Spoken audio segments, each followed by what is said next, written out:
मनीष गर्ग। खबर इंदौर। ट्रक हादसे के घायलों से मिलकर इंदौर में मुख्यमंत्री मोहन यादव ने कठोर कार्रवाई की है। घायलों से पहले उन्होंने हादसे का कारण पूछा। इसके बाद एसीपी से लेकर कांस्टेबल तक की छुट्टी कर दी है। साथ ही मृतक के परिवारों को 4-4 लाख रुपए मुआवजा देने की घोषणा की है। उन्होंने पीड़ित परिवारों को हौसला दिया है। इंदौर पहुंचने के बाद सीएम मोहन यादव ने कहा कि दुर्घटना अत्यंत हृदय विदारक थी और उस पीड़ा से वे रात भर परेशान भी रहे। उन्होंने मृतक के परिजनों के लिए 4 लाख रुपए सहायता की घोषणा की है। साथ ही घायल के परिवारों को 1-1 लाख रुपए की सहायता राशि दी जाएगी। वहीं घायलों के इलाज का खर्च भी सरकार वहन करेगी। एसीपी से लेकर कांस्टेबल तक पर गिरी गाज। सीएम मोहन यादव ने घटना के बाद वहां तल्ख तेवर दिखाए हैं। ट्रैफिक पुलिस उपायुक्त अरविंद तिवारी को पद से हटा दिया है। एसीपी सुरेश सिंह, एएसआई प्रेम सिंह, सूबेदार चंद्रेश मरावी और एसआई दीपक यादव को निलंबित किया है। साथ ही 4 कांस्टेबल को भी सस्पेंड किया गया है। इंदौर ट्रक हादसे के घायलों से अस्पताल में मिले सीएम मोहन यादव, अधिकारियों को दिए कई निर्देश। इसके साथ ही अच्छा काम करने वाले लोगों को सीएम मोहन यादव सम्मानित भी करेंगे। कांस्टेबल पंकज यादव और ऑटो रिक्शा चालक अनिल कोठारी को अच्छा काम करने के लिए सीएम पुरस्कृत करेंगे। इस विषय को लेकर चैनल हेड मनीष गर्ग ने भी कैबिनेट मंत्री कैलाश विजयवर्गीय से पूछा था कि पुलिस के आला अधिकारियों के ऊपर कब एक्शन होगा। हमारे 3 लोगों का दुखद निधन हुआ है। कई लोग घायल हुए। मैं कई लोगों से मिलके आया हूँ।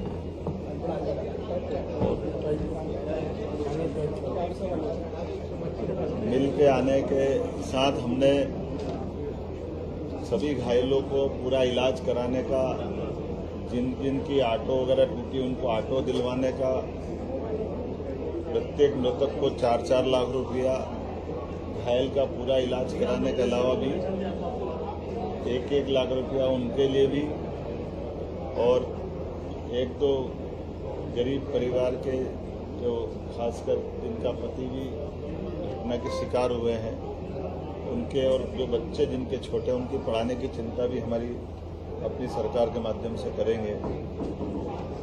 क्योंकि ये घटना बहुत दुखद हुई है और ऐसी घटना में सरकार के माध्यम से प्रशासन की व्यवस्थाओं को चाक-चौबंद करने के लिए हमने कल ही हमारे एसीएस होम शिवशंकर जी को भेजा था, आज ही भेजा है। और भी प्रथम दृष्टया कुछ कार्रवाई मैं उनसे चर्चा करने के बाद अनाउंस कर रहा हूँ और डिटेल जानकारी लेते हुए बाकी और भी इस संबंध में आगे किया जाएगा। इंदौर में सोमवार बेकाबू ट्रक घटना में पुलिस उपायुक्त को भी तुरंत हटा करके भोपाल अटैच किया जाएगा।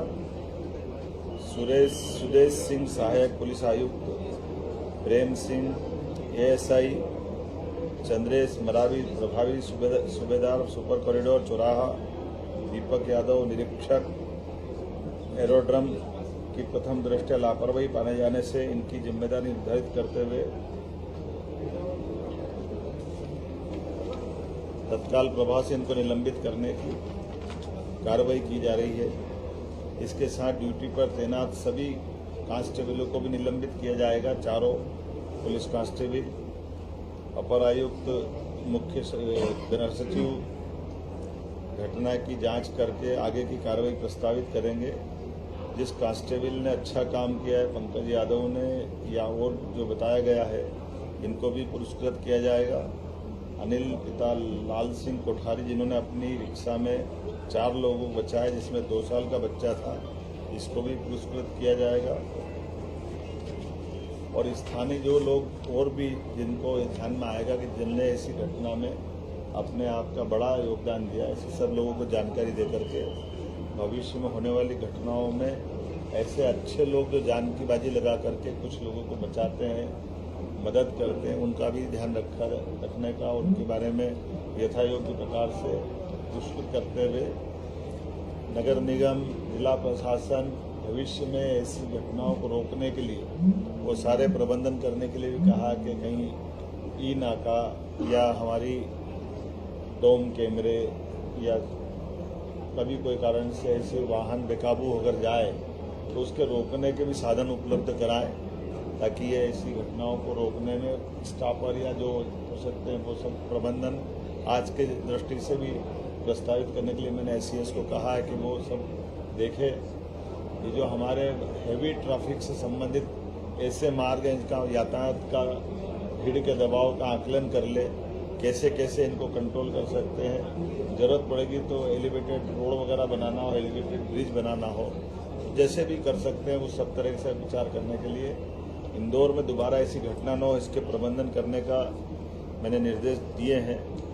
आज मैं बड़े दुखी मन से भी कहना चाहूँगा कि कल रात से जब ये घटना घटी है, सच में मेरे मन में भी और हम जैसे कई सारे लोगों को रात को नींद भी बड़ी मुश्किल से कैसे आई होगी आप भी जान सकते हैं। ये बड़ा कठिन दौर था जिसमें भगवान महाकाल ने ही बाल बाल बचाया, नहीं तो बड़ी घटना हो सकती थी। लेकिन हमको इस सब बातों से ये भी सबक लेना कि दोबारा ये घटना न हो, इसीलिए सारे प्रबंधन करने के लिए मैंने अपने सारे कार्यक्रम कैंसिल करके यहीं तुरंत आकर के घायलों से मिलने का, पूरी घटना की विस्तृत जानकारी लेने का और वरिष्ठ अधिकारियों को इस पूरे काम पर लगाया, ताकि वो इसकी तह में भी जाए कि इस सारी घटनाओं के अंदर कोई हमारी कहाँ चूक हुई, भविष्य में वो चूक न हो, इस पर भी हम काम करें।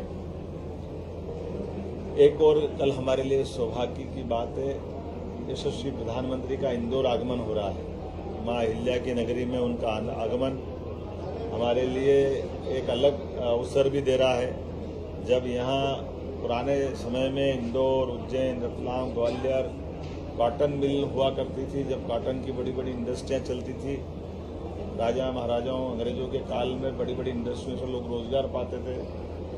बाद में सरकारों के, कांग्रेस की सरकारों के द्वारा ध्यान न देने के कारण से धीरे धीरे करके वो सारे मिल बंद हो गए। मिल बंद होने से और बड़ा नुकसान हमारी कॉटन की जो खेती कपास की होती है।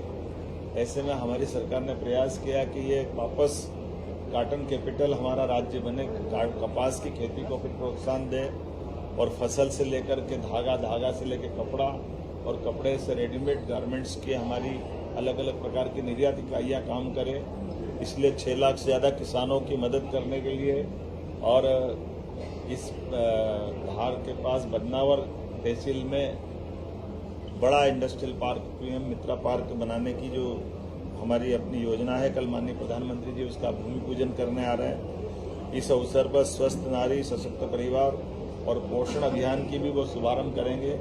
ये सेवा पखवाड़ा भी हमारा रहने वाला है, जिसके कारण से भविष्य में हमारे परिवार में माता बहनों की सुविधा के साथ अभियान के अंतर्गत एनीमिया की रोकथाम, संतुलित आहार, मासिक धर्म पर स्वच्छता जागरूकता अभियान इत्यादि प्रकार से कई कार्यक्रमों की शुरुआत होगी। हमारे द्वारा ये जो पीएम मित्रा पार्क है, लगभग 2158 एकड़ में होने वाला ये बड़ा पार्क है, जिसके माध्यम से विश्व स्तरीय सुविधाओं से सुसज्जित किया जाएगा। ये देश में 7 पीएम मित्र पार्क लोगों को रोजगार उपलब्ध कराने के लिए माननीय प्रधानमंत्री जी की कल्पना के बाद अपना साकार रूप ले रहे हैं। लेकिन हमारे लिए और आनंद की बात है कि इसका सबसे बड़ा और सबसे पहला पार्क का भूमि पूजन हमारे यहाँ ही हो रहा है।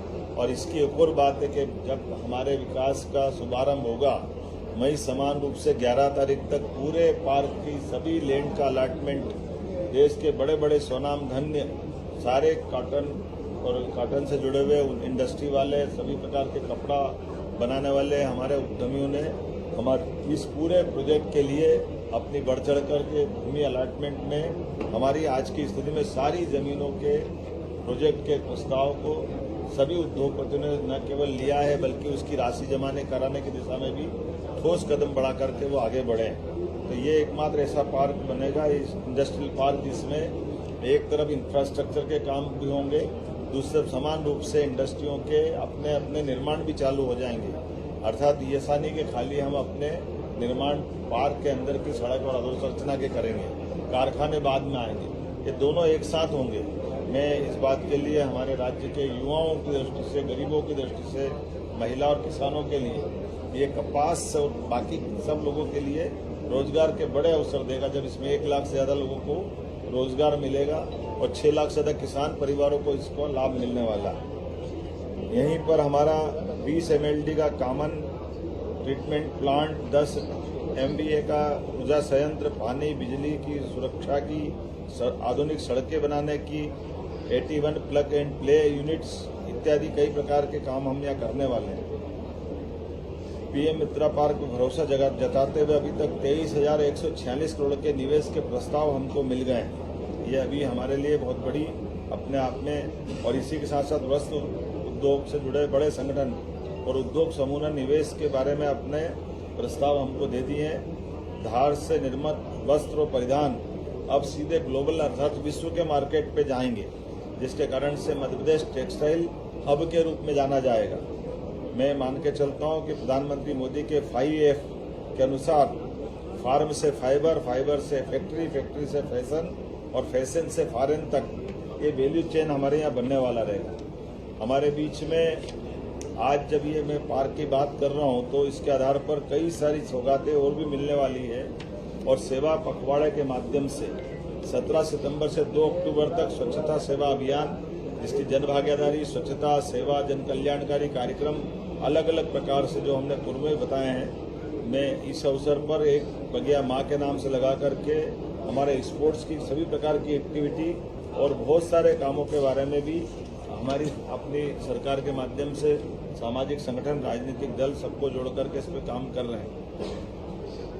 कल सुमन सखी चैटबॉट की लॉन्चिंग भी माननीय प्रधानमंत्री जी के द्वारा हो गई, जो प्रधानमंत्री सुरक्षित मातृत्व अभियान के माध्यम से मातृ एवं शिशु स्वास्थ्य में जागरूकता के लिए सुमन सखी चैटबॉट लॉन्च करेंगे।